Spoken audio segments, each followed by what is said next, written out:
Hello, and welcome to Allowing Your Children to Soar, brought to you by the Hemophilia Federation of America's Families Program. I'm Carrie Koenig, Families Program Manager at HFA. Also on the line, we have Dr. Jeffrey Karst, Pediatric Psychologist. We would like to take a moment to thank Genentech, Novo Nordisk, CVS Specialty Pharmacy for funding our Families Program. Without their generous contributions, this webinar would not be possible.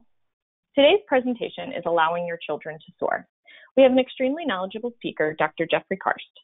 Dr. Karst is a pediatric psychologist at the Children's Hospital of Wisconsin and assistant professor of pediatrics at the Medical College of Wisconsin.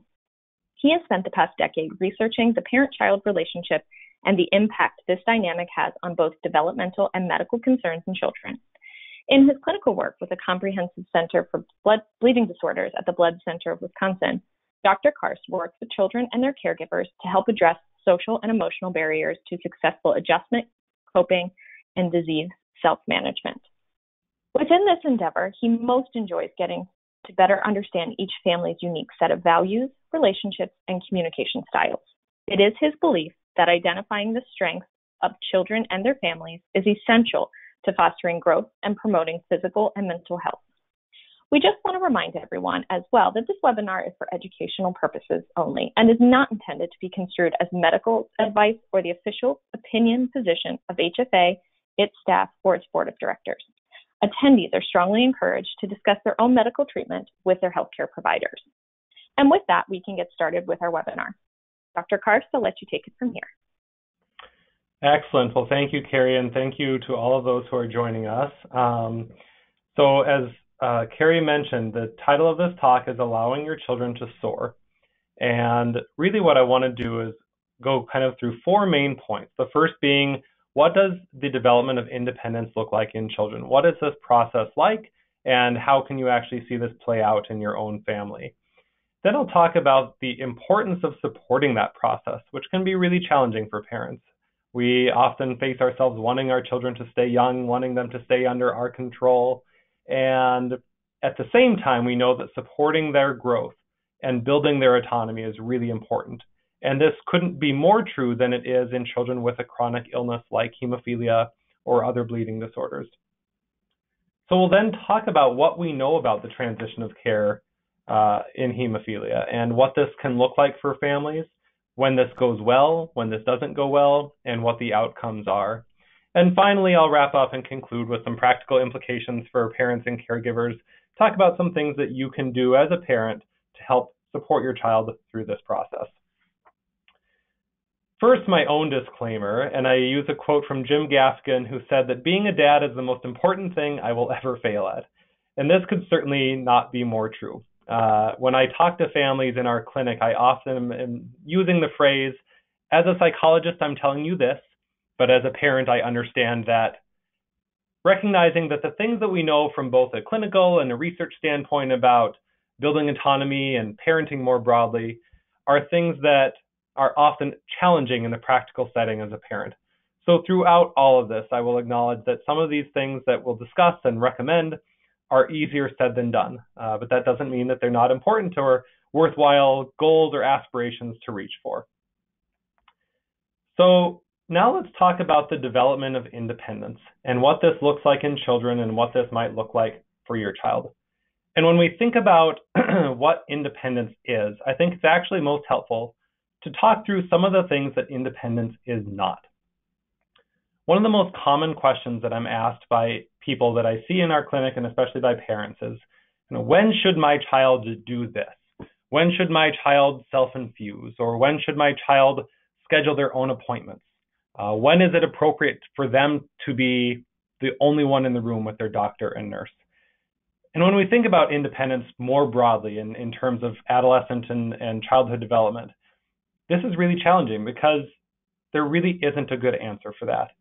If you think about social media, for example, we have this arbitrary age. At 13, we believe that children are capable of connecting with and sharing information with and showing photos to people all around the world and across the internet. At 16, we believe that they are fully responsible and ready to hurl a couple 1,000-pound hunk of steel down the freeway at 80 miles per hour. But not until 18 have we determined that they are capable of voting. And at 21, they can enjoy their first beer. So these ages I put up are important because they showcase just how arbitrary this can be. And I think the point that I want to highlight is that age is really a poor proxy for independence. This gets back to the idea that this is really an individual process. It's about each individual child in their context, in their family, in their environment. What independence also is not is a linear process. We don't see independence just develop gradually and upwardly over time.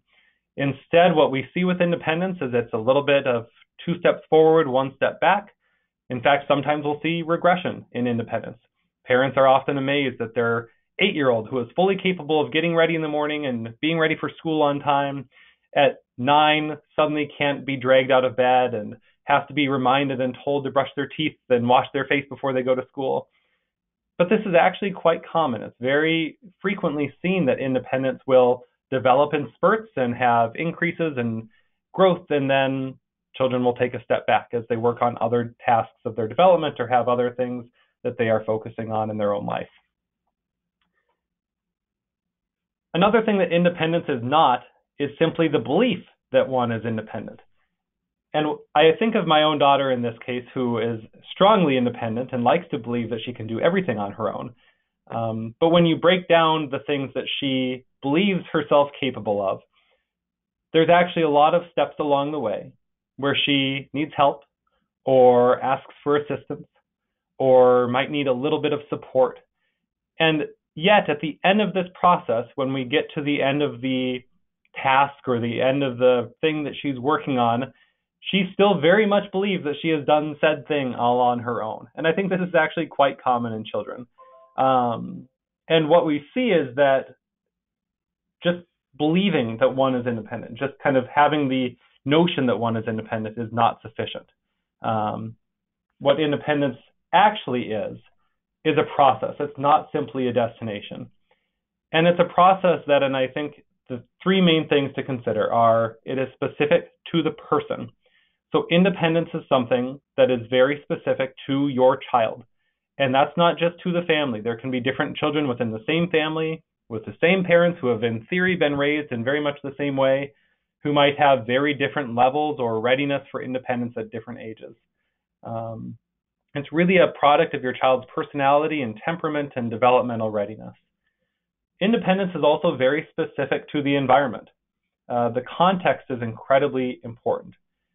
For many parents, they find themselves surprised that the same child who shows themselves fully independent and capable of doing things at 17 in the home is in a dorm room at 18, surrounded by friends, and is suddenly unable to do those same tasks.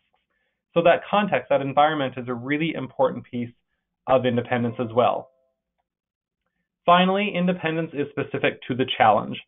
So one of the things that we see is that the individual pattern of strengths and weaknesses can emerge as we think about these things. So that can be independence with finances, or independence with cooking, or independence with their hemophilia self-management. And just because somebody is capable and fully independent and autonomous in one area does not mean that they are necessarily independent in another. So what does independence require? The acronym that I like to use for independence is giving your child a kiss.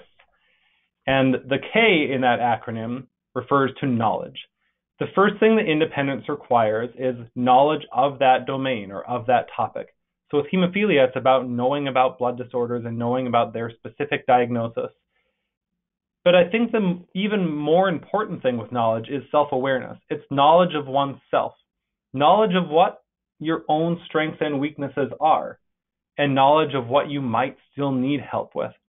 One of the best things that children can gain is this insight into where they are strong, where they are autonomous, where they are ready, and the self-awareness to know where they are not and where they might still need some help.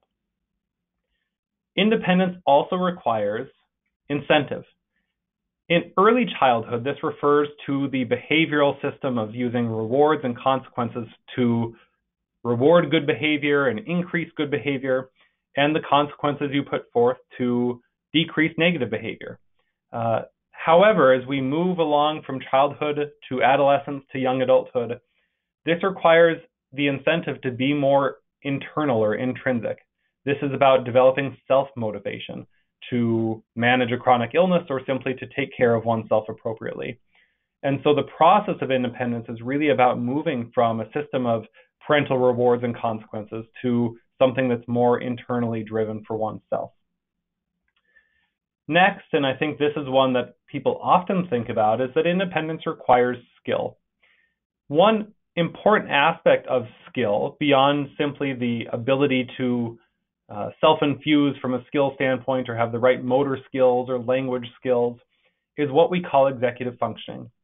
And executive functioning refers to that pattern of planning and organization and impulse control and task management and being able to multitask at times.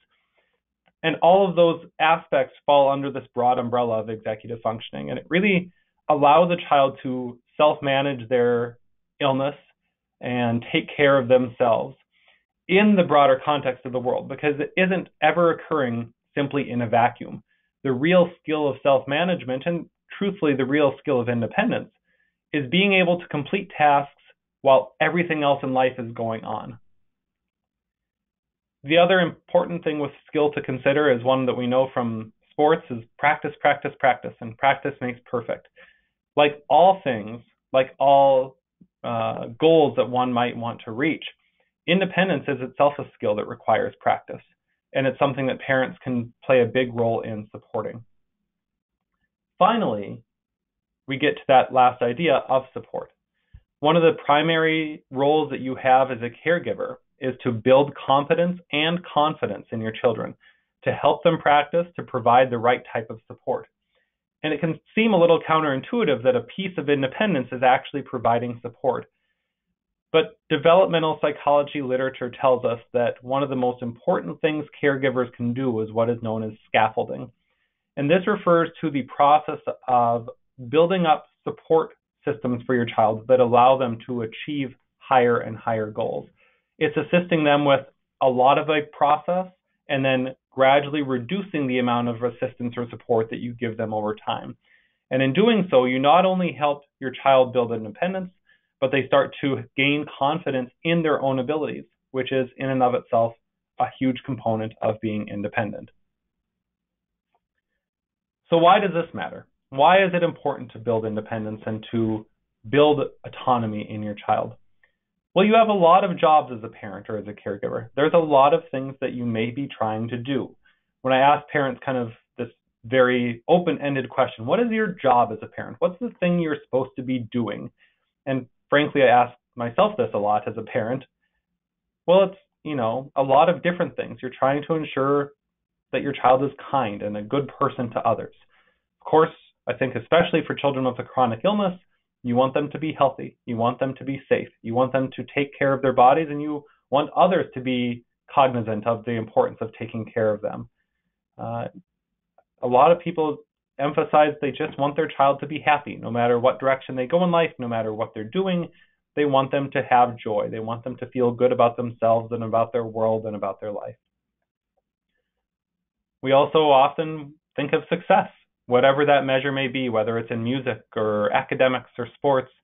It's natural as a parent to want your child to be successful in the things that they do and in the things that they enjoy. And certainly for a lot of us, that goes hand in hand with children feeling confident. We want them to feel good about themselves and have a sense and awareness of what their strengths are and to feel good about what they're capable of doing. And I think the topic of today's talk really underscores all of those things. That to be a parent, to be able to raise a child who is happy and safe and successful and kind, requires preparedness and requires independence. And these constructs really go hand in hand. The child who is prepared, who is ready to take on the many tasks of life, is also the child who will be more capable of achieving independence. So what do we know about children who are independent? Well, kind of the broad literature, without getting into bleeding disorder specifically, tells us that there are 4 primary outcomes associated with independence in children that show a direct causal relationship with independence. The first is that independent children tend to be intrinsically motivated. And we talked about this one before with the idea of moving towards internal motivation for self-care. Independence is a huge aspect of gaining internal motivation, that when children have that intrinsic tendency to focus on goals and to achieve goals themselves, that's a huge component of being independent. Independent children actually tend to be better decision makers. So I think of this as actually the benefits of being allowed to make decisions and fail. One challenge as a parent is allowing your child to make decisions that may not be in their best interest. And when you may know that, it can be really difficult to step aside and to allow independence. It's easy when your child is making good decisions and making good choices. But children who are allowed independence, who are allowed the ability to make a bad decision and learn from that bad decision, end up actually becoming better decision makers over time because they learn the skills that are required to make good choices. Along with that, children who are independent tend to be more diverse thinkers. Again, when you are required to think about options yourself or to choose among choices, it requires diversity in your thinking. It requires you to be able to acknowledge or consider different options. And doing so actually creates an increase in flexibility in thought and allows children to be more open-minded in how they think. And perhaps most importantly to any parents listening, children who are independent actually tend to have better relationships with their parents. As teenagers and adolescents develop, one of the most important tasks that they can achieve is that growth in autonomy. And in doing so, the parent relationship goes away from being one of strict, I'm telling you what to do and you're following directions that we think of in early childhood, towards a mutual shared relationship where the parent still has that assertive control in certain contexts, but where the child is also feeling capable of making some of their own decisions and some of their own choices. And that actually tends to improve the relationship between the parent and child. So in conclusion, as a parent, one of the many tasks of parenting is to help your child feel prepared, to have them ready for all that life could throw at them.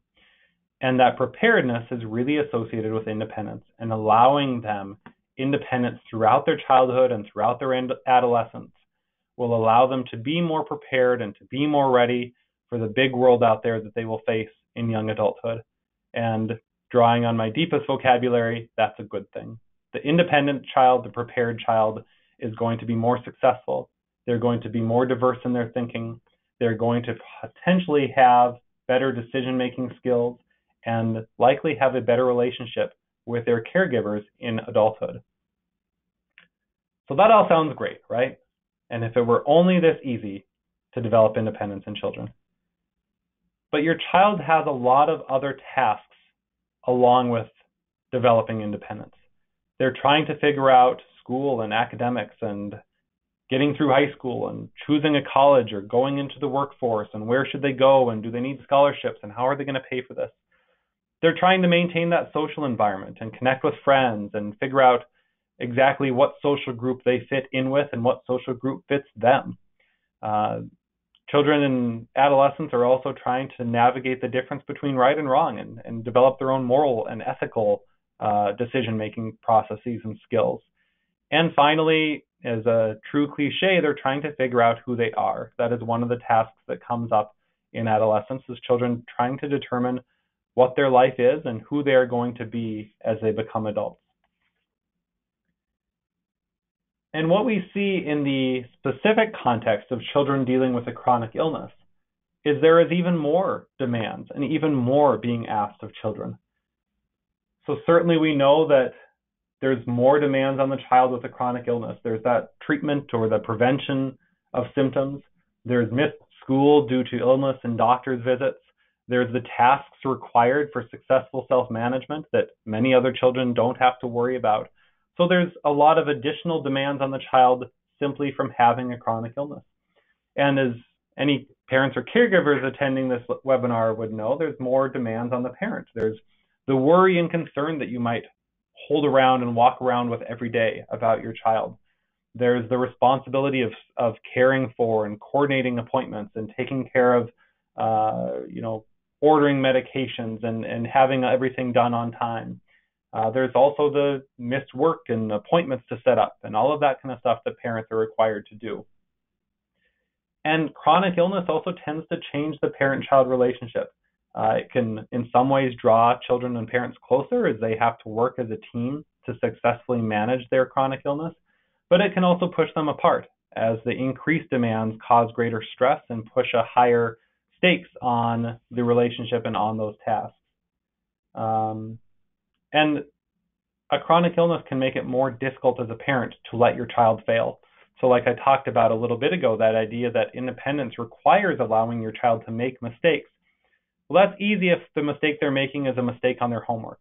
But when your child has a chronic illness, the idea of letting them fail can be very scary. In fact, if we think about the kind of idea of, children need bumps and scrapes to learn, for parents of a child with bleeding disorder, bumps and scrapes can be a lot more frightening, and it can be a lot more difficult to have those types of things occur and to let your child learn from those types of accidents or illnesses when you have a child with a bleeding disorder.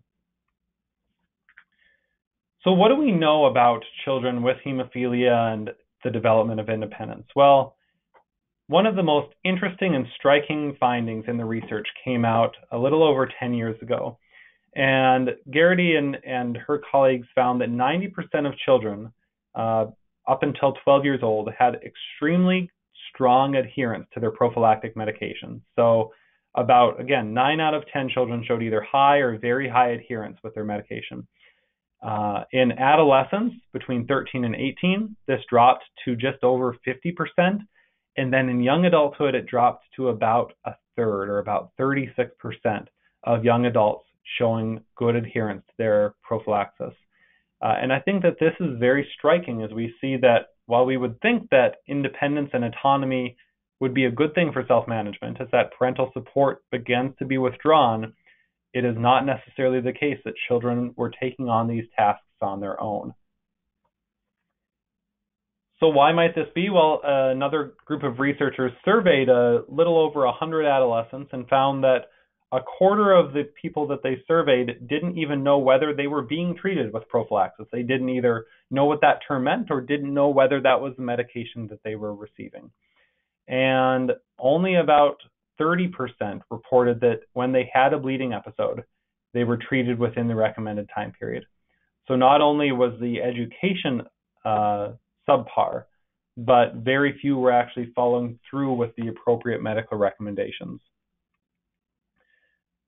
So why is there this non-adherence? Why do we have such a difficult time in adolescence with adherence to not just medication, but adherence to the entire self-care process? Well, a group of researchers led by Brand looked at all of the different issues that create this path to non-adherence. And they identified 4 main domains that contribute to this, including social issues, developmental issues, practical issues, and educational issues. And I won't go into each of these in detail, but suffice to say that all of these different areas contribute to struggling with that transition process. And we'll talk about a few of them specifically to give you an idea of what that can look like. So in terms of those social issues, what are some of the things socially that can contribute to poor adherence and to poor self-management during that transition to independence? Well, one that I think is worth highlighting is that lack of disclosure. One of the challenges in hemophilia transition especially is talking about it with friends and disclosing the diagnosis or disclosing the chronic illness to their social group. If you think about how important something is in one's life, your friends often know the most important or the most essential things about you. And for teenagers with a chronic illness and teenagers with hemophilia, they may not feel like their illness is what defines them. Again, they're trying to establish their identity and they don't want their illness to be a part of that identity. As a result, they tend to be more hesitant to disclose their illness to their friends, to disclose their need for treatment, or to avoid certain activities with their friends. And resultingly, they're less likely to do those things, whether it's self-infuse or not participate in a dangerous activity, because they don't want that to give them away. From a developmental standpoint, I think it's also important to highlight the rebellion against regimented treatment, meaning that almost everything that we tell kids to do throughout their childhood, as they become adolescents, they start to ask, why? Why am I doing this?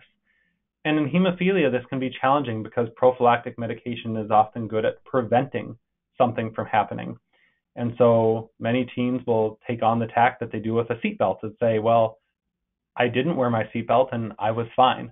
And they can stop taking their medication or stop listening to treatment recommendations simply because it's harder for them to learn from something that they're preventing from happening rather from something that actually happens negatively right away with non-adherence. There's also very practical issues that inhibit the development of independence and cause poor adherence. I'll go back to the idea of executive functioning. The planning, the organization, the multitasking, those types of skills that go into successful self-management of a chronic illness and that go into successful management of hemophilia aren't fully developed in females until about 23 and in males until about 25. So while teens may be completely ready in several domains to self-infuse, to order their own medication, to set up their own appointments, they may simply truly forget to do so. They may need extra reminders. They may need help in planning and organizing how to take care of all of these tasks. Again, given that this is occurring within the context of other life demands and with other things that they are being asked to do. And finally, I think that the educational piece can be lacking, as we highlighted with the study showing that teens were not aware of whether they were on medication. We so often as parents talk about the risks of negative behaviors. So we'll talk to families in our clinic, even as providers, about why you're not doing this and what could go wrong and what are the consequences.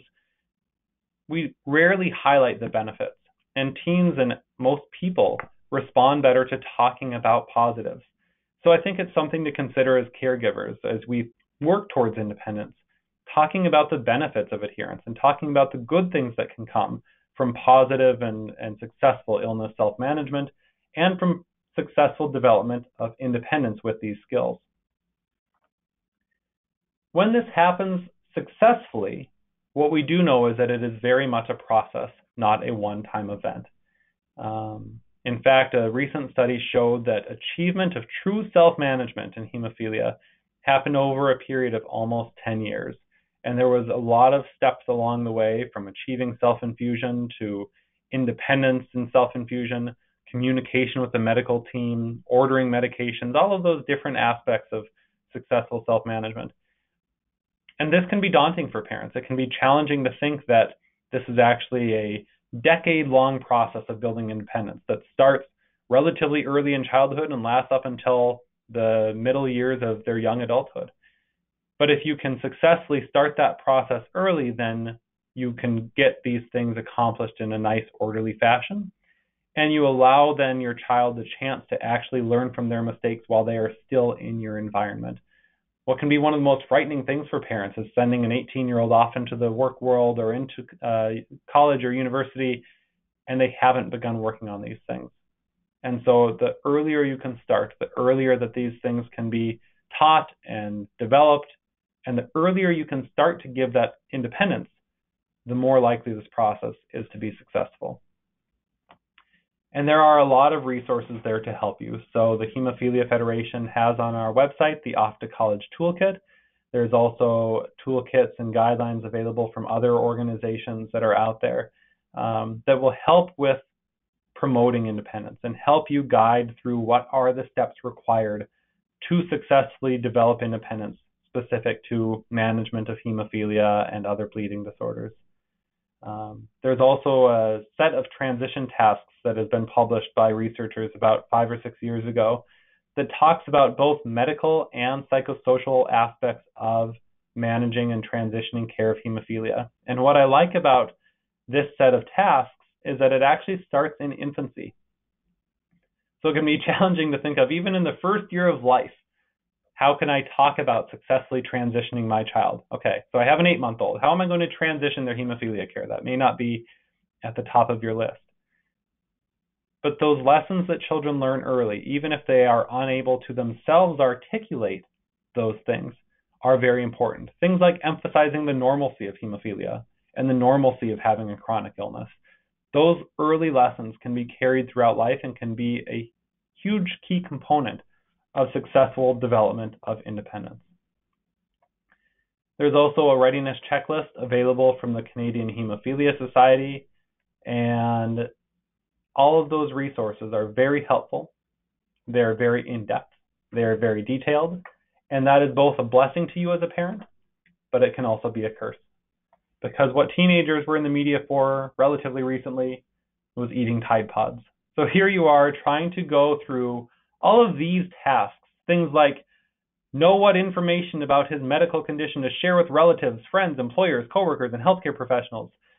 And you're just trying as a parent to make sure your child doesn't eat laundry detergent. So in adolescence, you're fighting this task of developing these adult skills in somebody who at times acts like an adult and at times acts like a very young child.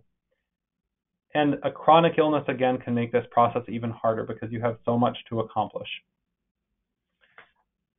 So let's talk about that transition of care and what you can do as a parent to help with this challenging task. And I like that this definition highlights two key components of that transition of care in hemophilia.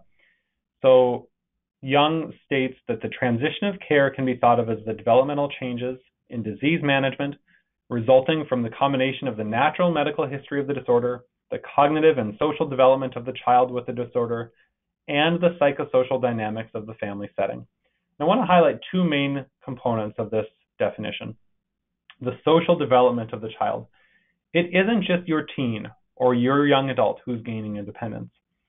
It's about helping them develop a world that is conducive to that independence. It's about friendships and camp attendance and building up an environment around themselves, a context that is conducive to their success. And it's also about the dynamics of the family setting.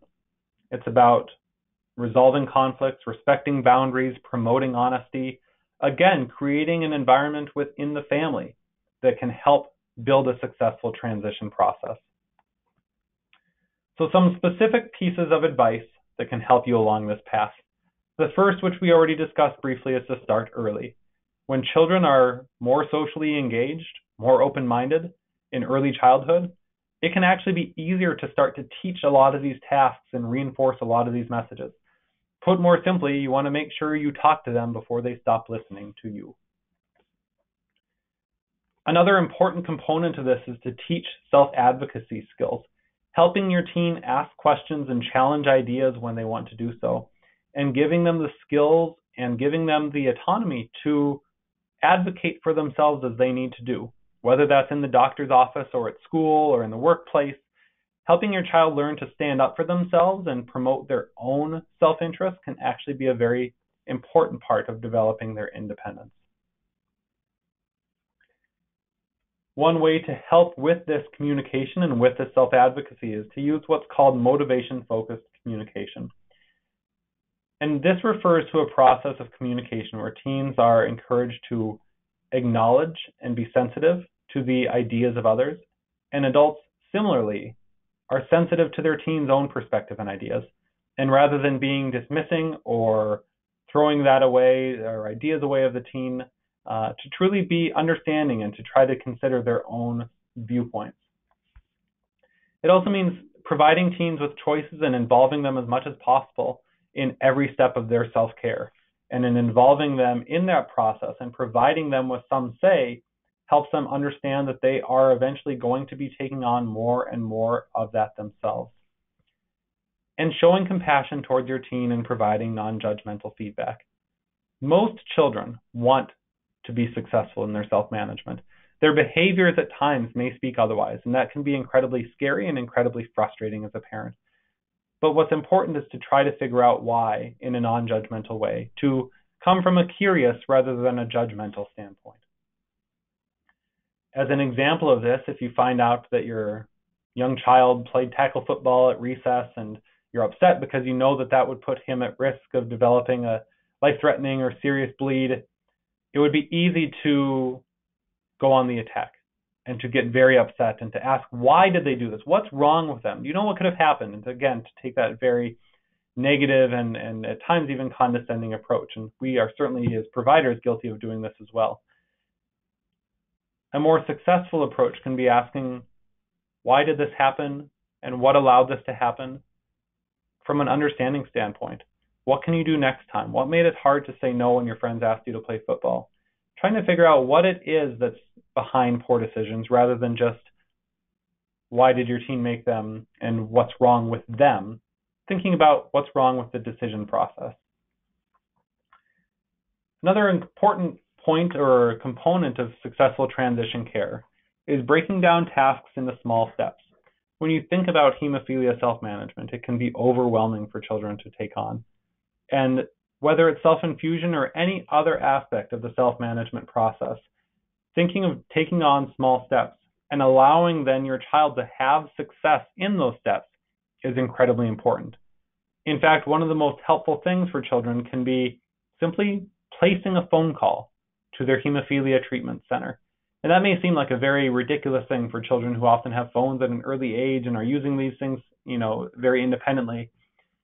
But that can be a challenging task. What's the number to call? What do they ask for? How do you set up an appointment? Those are tasks that might come secondhand as a parent that are key and important components of successful self-management. And breaking that down into the smallest components can be really helpful.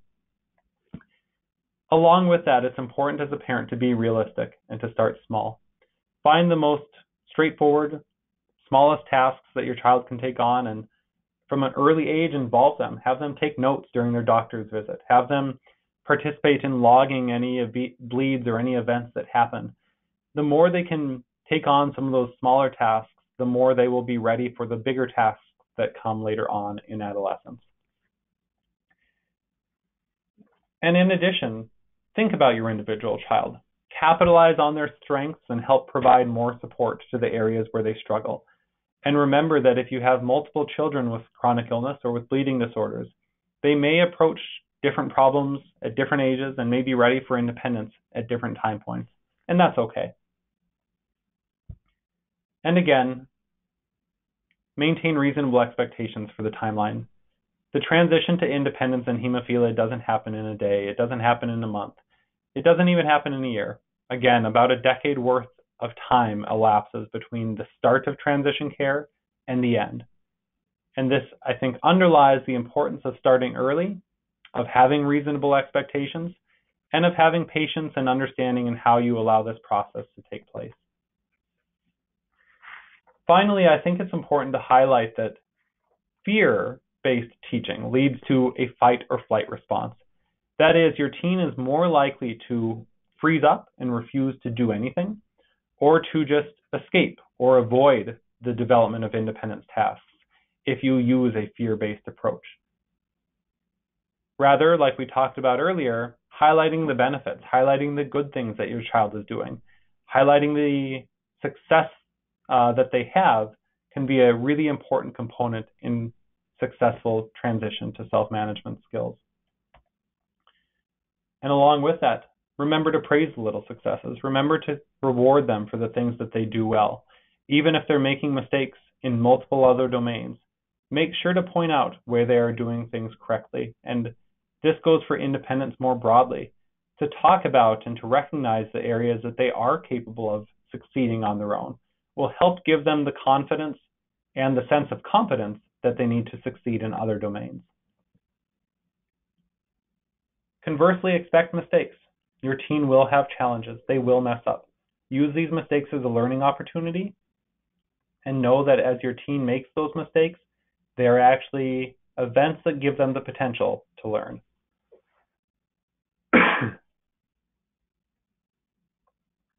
Additionally, it's important to use technology to help connect teens with their healthcare. Increasingly, as we talk about building independence, teens have a valuable ally, and it's often in their front pocket.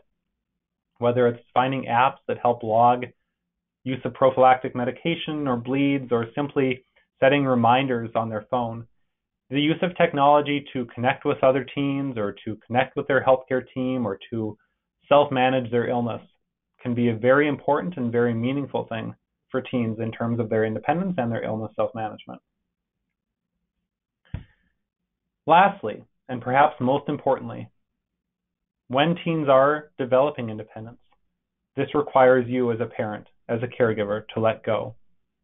And I think this quote that it is not what you do for your children, but what you have taught them to do for themselves that will make them successful human beings underlines this idea.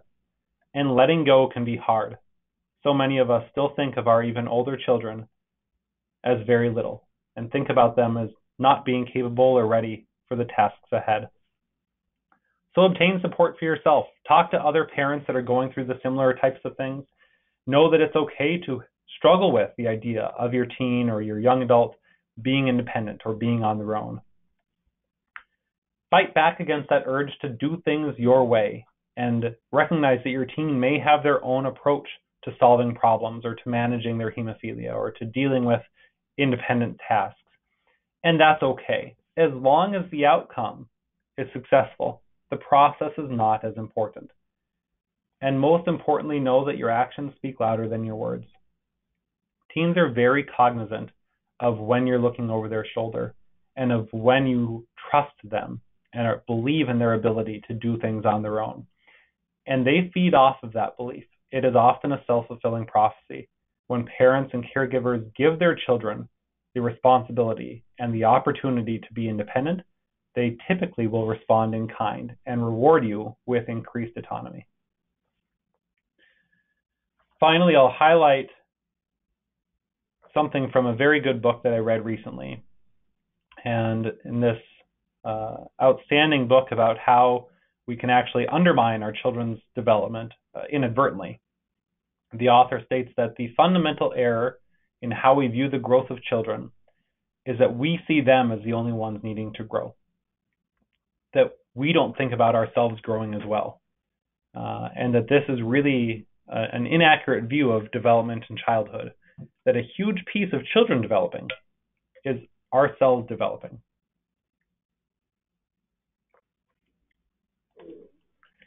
So I will end with a little poem, and with apologies to Dr. Seuss, I had to conclude with a book that is one of my children's all-time favorites, modified, of course, for this specific talk. Congratulations, today is the day you're ready to send your grown-up child away. With factor in their blood and good joints in their shoes, it's now up to them to decide when to infuse. You've done the right things and you've done quite a lot, so they're ready to help their own cuts and scrapes clot. As they forge their own path, it's sad but it's true, they will make some decisions that may mystify you. And though some poor choices might cause them some trouble, you must remind yourself you can't keep them in a bubble.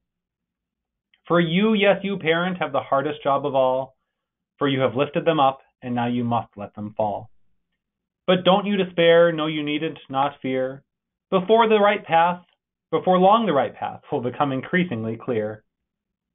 And the tools that you gave them, all that knowledge and smarts, will help them take care of all the right parts.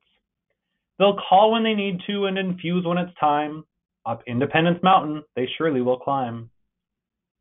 And if their newfound autonomy makes you feel a bit sad, know letting go is your job as their mom or their dad. And will they succeed? Yes, they will indeed. All that advice that you gave, they surely will heed. So be it Von Willebrands or Heem B or Heem A, your child has grown up, they're off and away. And as you give them a hug and send them out the door, pat yourself on the back, for they're ready to soar. Thank you. Thank you so much, Dr. Karsh. That was a very insightful presentation. We really appreciate your time and attention to this. Folks that are listening in, we have recorded this webinar and it will be available on HFA's social media and website within the next few days, so please check back with us. Thanks again, Dr. Karsh. I hope you all have a wonderful day.